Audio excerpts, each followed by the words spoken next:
Today is November 11th, 2021, and today I began therapy. I think it's important for me to give myself the best chance at living out the rest of my life with the ability to love. Not perfectly, but properly. There is a motto that I would always tell my girls when they were younger. Practice does not make perfect. Practice makes better.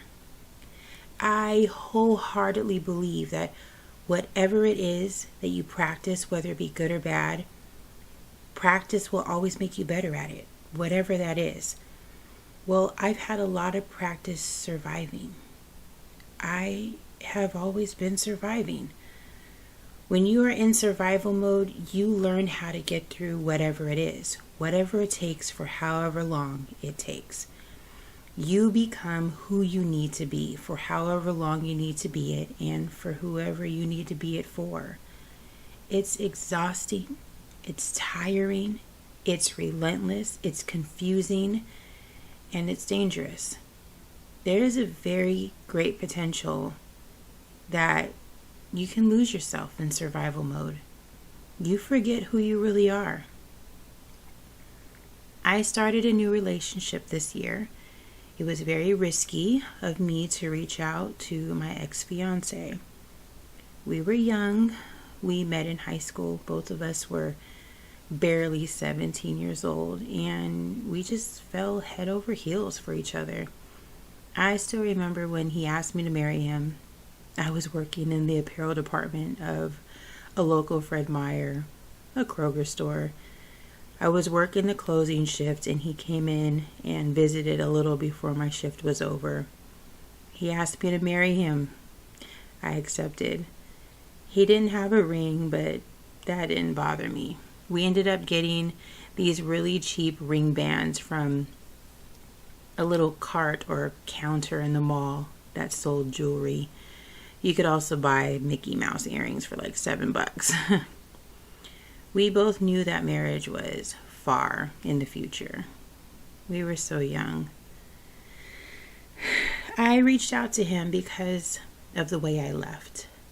It was abrupt. I wanted to reach out to him for almost my entire marriage, but I learned early on from my ex-husband that he did not like me talking to other men, period.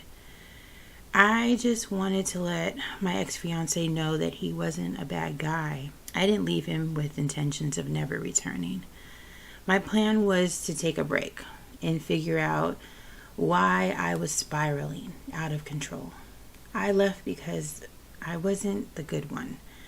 I had some pretty heavy shit to work out as we were both very, very new to adulthood. I was always angry, but not with him, but I would definitely take it out on him. I was selfish and many times unreasonable. Hell, I'll just say it. I was a bitch. We had no plans to get married right away because we had so much time and life ahead of us.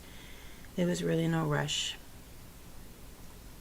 One minute I'm telling him that we should take a break. The next minute I'm married to someone else and having someone else's baby. Believe it or not, after I had my first daughter, I was very aware that I needed to leave my ex-husband. I needed to keep my daughter safe. I reached out to my ex-fiance and I told him what was happening. I was making an exit plan for me and my daughter. Then when I told my ex-husband that I was leaving him, he gave me an ultimatum. He told me that if I leave, he would not be in our daughter's life. He said he refused to watch another man raise his daughter. My parents divorced when I was about 4 or 5 years old, and I still have a pretty good relationship with my father. I can call and talk to him anytime. We live in different states, but I can also visit anytime I want. I couldn't have imagined my life without my dad, and I thought the same about my daughter. What's a daughter without her father? So I stayed. Once again, I abruptly ended it with my ex-fiance. I thought to myself, maybe I can learn and grow to love this man for the sake of our daughter. There is so much there to uncover, so we are going to leave the rest of that for another journal entry. When I reached out to my ex-fiance to let him know that my leaving him wasn't his fault and he did nothing wrong, I needed him to know that he was a good guy. I needed him to know that this was on me. Who would have known that when I reached out to him that we would once again hit it off and once again fall head over heels? Well, we've been dating for about 6 months, give or take, but being married to my ex-husband for almost 2 decades, I have picked up a lot of bad habits along the way, and my goal is to identify those bad habits, stop practicing them, and implement different, healthier habits and practice those. One bad habit that I picked up is saying what my partner wants to hear, not what I'm actually feeling or thinking. I was always yelled at by my ex-husband for what I was thinking and feeling, or told that what I was feeling was inaccurate and I was only going off of my emotions and not thinking straight. I was always told that I was wrong and I needed to change my thinking. Over time, I learned to say what he wanted to hear and make him think that I was on the same page as him. See, what he didn't know was just because I understood what he was saying didn't mean I agreed with what he was saying. And with him, there was no such thing as disagreeing. We either agree or we spend the rest of the day or night with him telling me why my thoughts were wrong. So to save me a lot of time and hurt, I learned to say what he wanted to hear. I don't want this habit to transfer over into my new relationship. That's not fair to him. He deserves honesty and sincere, real thoughts, opinions, and answers from me. And it's also not fair to me to have to pretend to think and be something that I'm not. I deserve freedom to speak my mind and share my thoughts, even if he may not agree with my opinions. Another bad habit that I picked up is not showing affection. My ex-husband and I were not very affectionate with one another. It's really hard to be all lovey-dovey with someone who just told you your thoughts are dumb and you're stupid for thinking that way in the first place. It's just not my definition of foreplay. Because I didn't really outwardly show affection toward my ex-husband, I'm really self-conscious about showing affection to my boyfriend in front of my daughters, or in front of anyone, actually. My daughters have never seen their mother like this before, and I don't know what they're thinking. But I owe it to myself the freedom to outwardly express myself. And I want my daughters to see what love looks like physically and not just words in the air. My daughters have heard me tell my ex-husband I love him every day, but I had a hard time showing it. It's hard to show something that's not there. I want them to see that it's okay and it's healthy when two people can't keep their hands off of each other.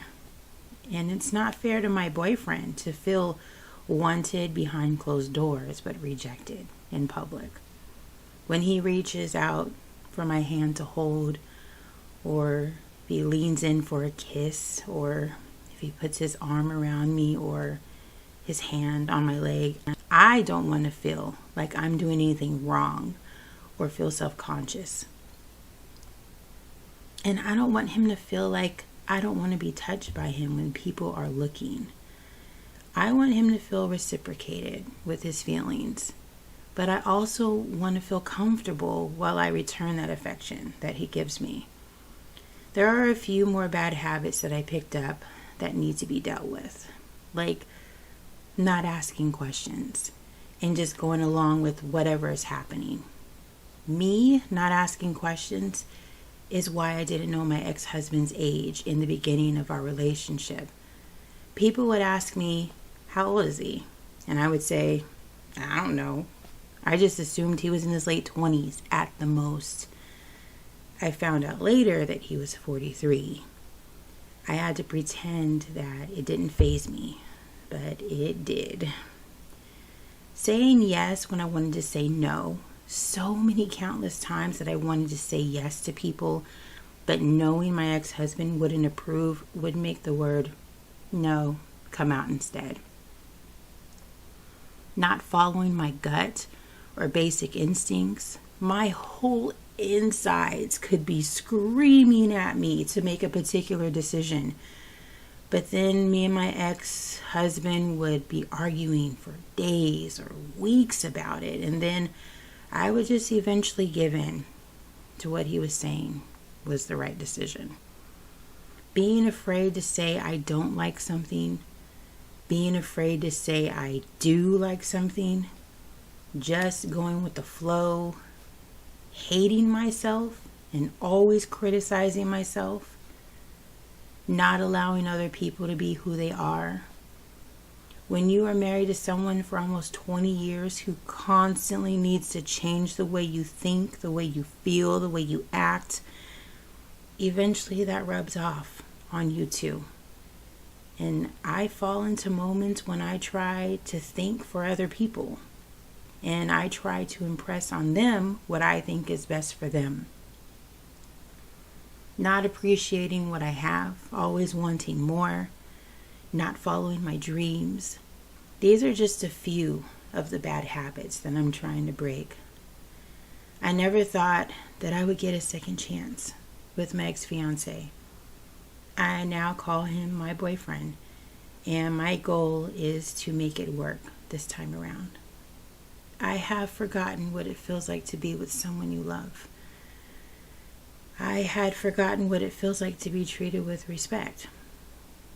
There are so many more bad habits that I could name, but the bottom line is I have created a lot of bad habits just to keep the peace, and I've decided that therapy is going to help me be okay with not keeping the peace and doing what I know needs to be done. Because staying true to myself is the priority. The priority is to keep the peace within myself. And the only way to keep the peace within myself is to let out what's disturbing me.